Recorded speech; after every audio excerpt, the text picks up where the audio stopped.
अस्सलाम वालेकुम व्यूअर्स, मेरा नाम फराज अहमद है और आप देख रहे हैं मेरा यूट्यूब चैनल। और अगर आपने अभी तक इस चैनल को सब्सक्राइब नहीं किया तो मेरी आपसे ये रिक्वेस्ट होगी कि सबसे पहले आप चैनल को सब्सक्राइब कर दें और साथ में लगे हुए बेल आइकन को प्रेस कर दें ताकि आपको इस चैनल से रिलेटेड नोटिफिकेशन और अपडेट वगैरह सबसे पहले मिलती रहे। और आज का मेरा ये टॉपिक है कि अगर आपको बिजनेस स्टार्ट करने जा रहे हैं तो उससे पहले आपको इन 5 चीज़ों का बहुत ख्याल रखना पड़ेगा। और अगर आप इन 5 चीज़ों का ख्याल रखेंगे तो आप सक्सेसफुल बिजनेस को रन कर सकेंगे। तो सबसे पहली जो चीज़ है मेरे पास लिस्ट में वो है इन्वेस्टमेंट आपकी और ROI, यानी आप इन्वेस्टमेंट कितनी करें और रिटर्न ऑफ इन्वेस्टमेंट कितना आ रहा है। जिस तरह मैंने आपसे कुछ बिजनेस मॉडल डिस्कस किए थे अभी इससे कुछ पहले जो वीडियोस आई थी, 4 बिजनेस मॉडल थे, like group by, local e commerce और आपका जो है वो वेब होस्टिंग और एक और काम था। तो ये जो काम थे इनके अंदर मैंने आपको बताया था कि आप 50,000 रुपये से काम स्टार्ट कर सकते हैं और महीना अगर आप 2 महीने के ऊपर काम करें तो 25 से 30,000 रुपये ROI आपको मिलना या इससे ज़्यादा मिलना शुरू हो जाएगा। तो आप ये देखो कि आपका इन्वेस्टमेंट कितनी है, 50,000 से 70,000, 60,000, आप मैक्सिमम 1 लाख रुपए रख लो। अगर आप 1 लाख रुपए किसी बैंक में रखते हो तो आपको 2,000 रुपये या 1,000 रुपये समथिंग अमाउंट जो है वो आपको एज अ सूद वो देते हैं। और अगर आप अपना बिजनेस स्टार्ट करते हो या इवन अगर कोई दुकान वगैरह में भी लगाते हो तो आप 1 लाख के ऊपर 5,000, 6,000 रुपये से ऊपर ROI नहीं निकाल सकते, 8,000 रुपये से ऊपर नहीं निकाल सकते एक नॉर्मल किसी भी बिजनेस के अंदर अगर आप एंट्री करते हो तो। लेकिन वेब होस्टिंग या टूल्स शेयरिंग का बिजनेस हो गया या जो है वो आपका बाकी जो लोकल ई कॉमर्स हो गया, इसके अंदर जब आप इन्वेस्ट करते हो तो आप उससे बहुत ज़्यादा ROI, या फेसबुक एड्स के ऊपर जब आप इन्वेस्ट करते हो कोई प्रोडक्ट वगैरह रन करते हो तो उसके ऊपर भी आप बहुत अच्छा ROI निकाल लेते हो। तो जब भी आप कोई बिजनेस प्लान करो उसमें ये देखो कि आपकी इन्वेस्टमेंट कितनी है और ROI कितना है। अगर आप 10 लाख रुपये लगा के महीने के 5,000 रुपये कमा रहे हो तो वो आप फेलियर बिजनेस आपका, आप उस ऐसे बिजनेस में कभी भी नहीं पड़ो। और आप ये देखो कि आपका जो रिटर्न ऑफ इन्वेस्टमेंट है वो आपको कितनी मिल रही है, उसका रेशो कितना है। तो ये चीज़ एक ऐसी है जिसका आपको जो है ना वो ख्याल रखना पड़ेगा अगर आप कोई भी ऑनलाइन बिजनेस करने जा रहे हो। सेकंड चीज़ जो मेरे पास लिस्ट में है वो है बैरियर ऑफ एंट्री।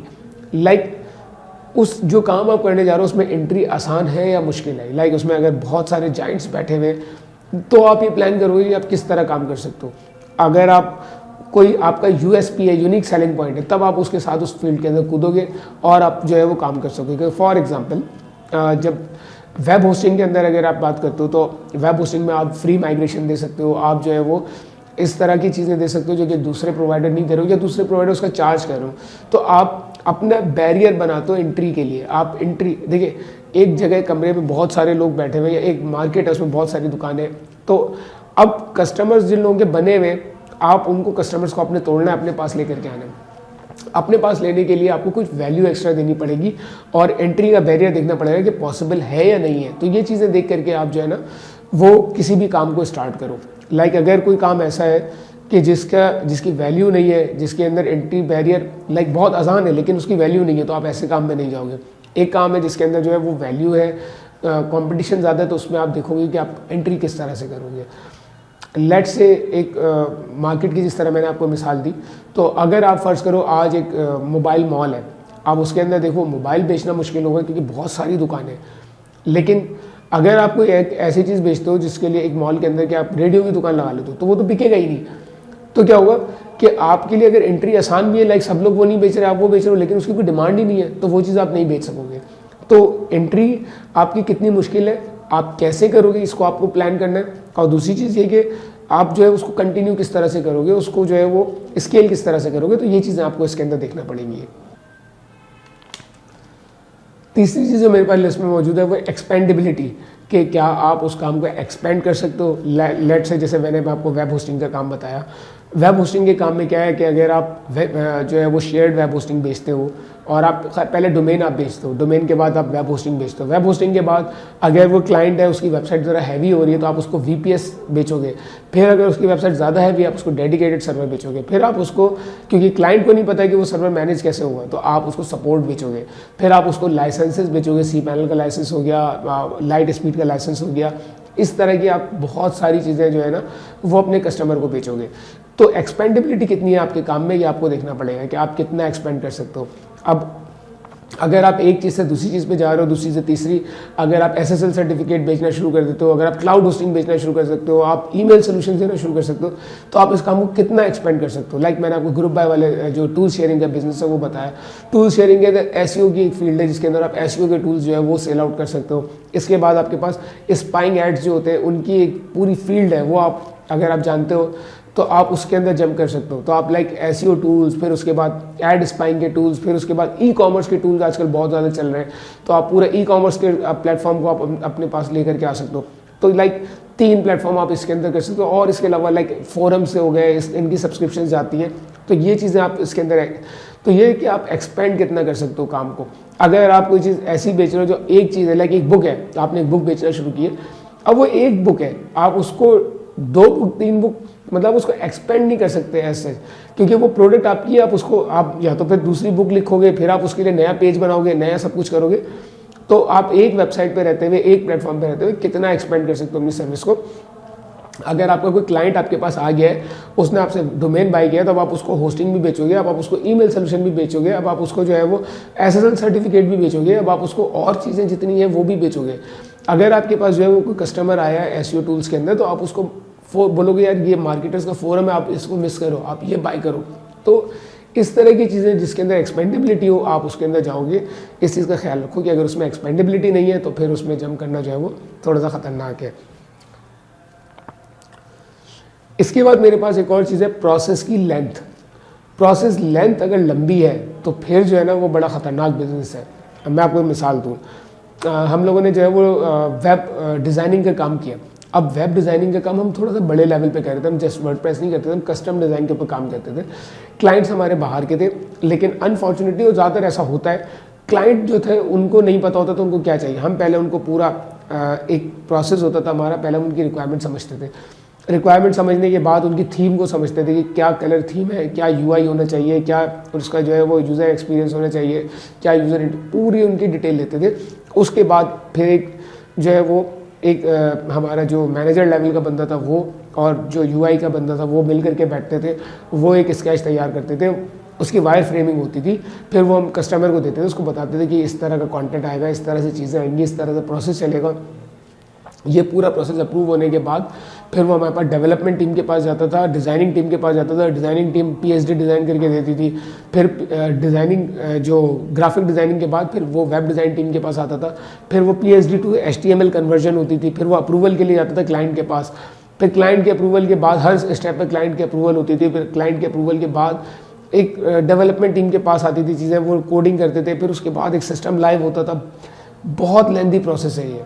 तो इतने लेंदी प्रोसेस में आपको बहुत बड़ी टीम चाहिए, आप अकेले बंदा इस तरह के काम करना थोड़ा सा मुश्किल हो जाता है।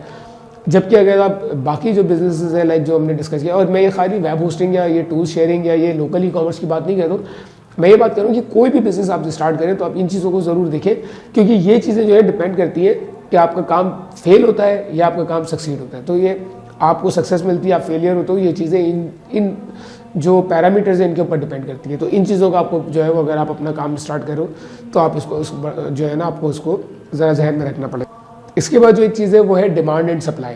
जब हमने पहली दफ़ा लोकल ई कॉमर्स शुरू किया तो हमने 1-2 प्रोडक्ट्स पकड़ी और हमने उनको रन किया, हमें बड़ा अच्छा रिस्पॉन्स मिला, हम बड़े अच्छे लेवल पे जा रहे थे। हमने क्या किया, क्योंकि मेरे भाई की मोबाइल एसेसरीज की दुकान थी और हमारी जो प्रोडक्ट्स थी वो इलेक्ट्रॉनिक्स मोबाइल से रिलेटेड ये थी। VR ग्लासेस उस टाइम पे नए नए आए थे, तो VR ग्लासेस हमने फर्स्ट टाइम जब ई कॉमर्स किया तो हम लोगों ने सेल किए और बहुत अच्छे लेवल पे सेल किए।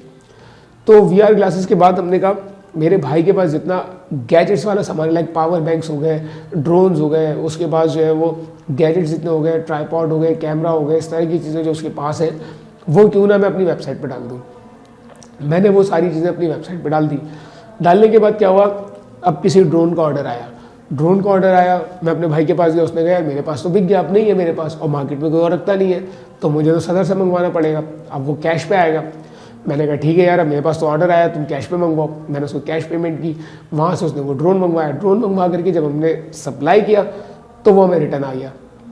तो क्या हुआ कि जिस चीज़ की मेरे पास डिमांड थी लेकिन सप्लाई नहीं थी, तो मैंने उसके अंदर गलत हाथ डाला और मैं फंसा उसके अंदर। या इस तरह से हुआ कि पावर बैंक्स हमने जो रखे हुए थे उनके हमारे पास ऑर्डर आए, हमारे पास दुकान पे 2 या 3 पावर बैंक्स पड़े हुए थे, ऑर्डर हमारे पास तकरीबन 11-12 आ गए। तो जो बाकी लोग थे उनको हम फुलफिल नहीं कर सके, क्योंकि वो पावर बैंक चाइना से आए थे, वो हमें दोबारा मंगवाने पड़ते, तो वो जो है वो हमारे पास गैप आ गया। तो अगर आप डिमांड और सप्लाई को मीट नहीं कर सकते, कि अगर आपके पास डिमांड आ रही है सप्लाई नहीं है, तो फिर आप उस काम में हाथ नहीं डालो। अगर आपके पास सप्लाई है लेकिन डिमांड नहीं है तो भी आप उस काम में हाथ नहीं डालो, क्योंकि जब तक कि डिमांड नहीं होगी, आप पीछे से सप्लाई जितनी भी हो वो सारी आपके पे चोक हो जाएगी। तो आपको ये देखना है कि डिमांड सप्लाई क्या चीज़ है। इसके अलावा एक और चीज़ जिसका ख्याल रखना है वो ये कि आप अगर जैसे ई कॉमर्स वगैरह करो तो आप प्रोडक्ट अपने पास नहीं रखो, आप अपने पास कभी भी नहीं रखो। हमने ये गलती की, हमने क्या किया कि हमने कहा टी शर्ट्स भी बेचते हैं हमने उस वक्त 14 अगस्त करीब थी, हमने पाकिस्तान की फ्लैग वाली जो टी शर्ट्स है वो बहुत सारी स्टॉक में रख ली, वो हमने बेचना शुरू की, वो हमने कुछ बेची, बेचने के बाद वो स्टॉक हमारे पास बच गया, तो वो अच्छा खासी स्टॉक हमारे पास गार्बेज हुआ, मतलब वो हमें उसमें लॉस हुआ एक तरीके से, क्योंकि वो चीज़ें ज़्यादा थी, लाइक सप्लाई ज़्यादा थी लेकिन डिमांड जो थी वो उसके हिसाब से हम मीट नहीं कर पाए। तो उसमें हमारी अपनी गलती थी, कुछ चीज़ों में हमने दूसरे प्रोजेक्ट्स में लगे हुए थे, हमने इस तरफ ध्यान नहीं दिया, क्योंकि अगर हम उसके ऐड चलाते चीज़ें करते तो बहुत अच्छे लेवल पे सेल होता, लेकिन वो हमने नहीं किया। तो हमारे पास डिमांड जो थी वो कम हो गई, सप्लाई ज़्यादा हो गई, वो पूरा का पूरा माल हमारे पास ज़ाया हो गया, क्योंकि वो 14 अगस्त के लिए स्पेसिफिक शर्ट्स थी, तो हम वो 1 साल के बाद ही बेच सकते थे, उसके अलावा हम बेच नहीं सकते थे। तो डिमांड एंड सप्लाई का रूल जो है वो आपको हमेशा ध्यान में रखना पड़ेगा। और इसके अलावा आपने कभी भी ई कॉमर्स अगर आप करो तो आप माल अपने पास लेके मत रखो। आपको करना ये होगा कि आपको जब भी माल देना है तो आप लोगों से लाइन बनाओ जिनके थ्रू आपको माल मिले, या अगर आप माल अपने पास रख रहे हो तो क्वांटिटी बहुत थोड़ी सी रखो। तो और जो भी चीज़ आप सेल करो तो उसको याद रखो कि आपको पीछे आपको सप्लाई मिलनी चाहिए। अगर सप्लाई नहीं होगी, आपने 3 पीस लिए, 3 पीस बेच दिया, आपके पास ऑर्डर 10 के आ गए, तो अब आप 7 ऑर्डर्स को क्या करोगे? तो आपको ये चीज़ का ख्याल रखना पड़ेगा। और लास्ट बट लीस्ट ये कि आपके पास जो आपका रिकरिंग मॉडल है ना, उसके ऊपर हमेशा फोकस करो। देखिए, जिस तरह वेब होस्टिंग है, वेब होस्टिंग एक रिकरिंग बिजनेस है, मंथली बेसिस पे लोग आपको पेमेंट करते हैं, आपको ईयरली बेसिस पे लोग पेमेंट करते हैं। अगर डेडिकेटेड सर्वर है उसकी मंथली बेसिस पे पेमेंट होती है, अगर वो आपसे सपोर्ट देते हैं तो उसकी मंथली बेसिस पे पेमेंट होती है। तो इस तरह के जितने बिजनेस मॉडल्स हैं आप उन पे हमेशा कूदो जो रिकरिंग हो। हम अपनी प्रोडक्ट्स की तरफ क्यों जाते हैं? क्योंकि उसमें हमें रिकरिंग पेमेंट मिल रही होती है। टूल शेयरिंग के बिजनेस में आपको रिकरिंग पेमेंट मिलती है, वेब होस्टिंग के केस में आपको रिकरिंग पेमेंट मिलती है। तो जो भी बिजनेस मॉडल आप सेलेक्ट करो, आप कोशिश करो आपका मॉडल जो है वो रिकरिंग मॉडल हो, क्योंकि उसके अंदर जो है वो हमेशा आपको पैसे मिलते रहेंगे। जस्ट लाइक आप इसकी मिसाल ले लें कि आपके केबल नेट वाला है या टीवी केबल वाला है, तो वो क्या करता है, वो हर महीने आता है, आपसे पैसे लेता है, चला जाता है, हर महीने आता है, पैसे लेता है, चला जाता है। अब क्या हो रहा है, उसके कस्टमर्स बढ़ते चले जा रहे हैं, बढ़ते चले जा रहे हैं, या अगर बढ़ नहीं भी रहे तो उसको वो पूरा इलाका उसने कवर कर लिया और अब हर महीने उसको बैठ के खाना है। उसको ये नहीं करना है कि जी मुझे हर महीने नए कस्टमर्स चाहिए, नया वो चाहिए, नए बंदों से पैसे निकलवाने, ऐसा नहीं करना। तो इसी तरह से जो वेब होस्टिंग का बिजनेस है या टूल शेयरिंग वाले बिजनेस है, इनके अंदर भी ये ज़बरदस्त वो है कि ये रिकरिंग मॉडल है। आपके पास जिसने एक दफ़ा ले ली चीज़, अगर आपकी सपोर्ट सही है, आपकी सर्विस सही है, तो वो हमेशा आपके पास ही रहेगा, वो कहीं और नहीं जाएगा। तो सपोर्ट अच्छी रखेंगे, सर्विस अच्छी रखेंगे, तो हमेशा आपके पास रहेगा। तो ये कुछ बेसिक से रूल थे कि अगर आप कोई भी ऑनलाइन बिजनेस करने जा रहे हैं तो इन बातों का ख्याल रखिए। और मुझे उम्मीद है कि आपको जो है वो ये वीडियो पसंद आई होगी, और अगर आपको वीडियो पसंद आई है तो इसको लाइक करें। अगर अपनी कोई आ रहा है आपकी तो उसको कमेंट सेक्शन में ज़रूर पोस्ट करें। और मुझे उम्मीद है कि ये वीडियो आपको पसंद आएगी, और मिलते हैं नेक्स्ट वीडियो में। जब तक के लिए अल्लाह हाफ़िज़।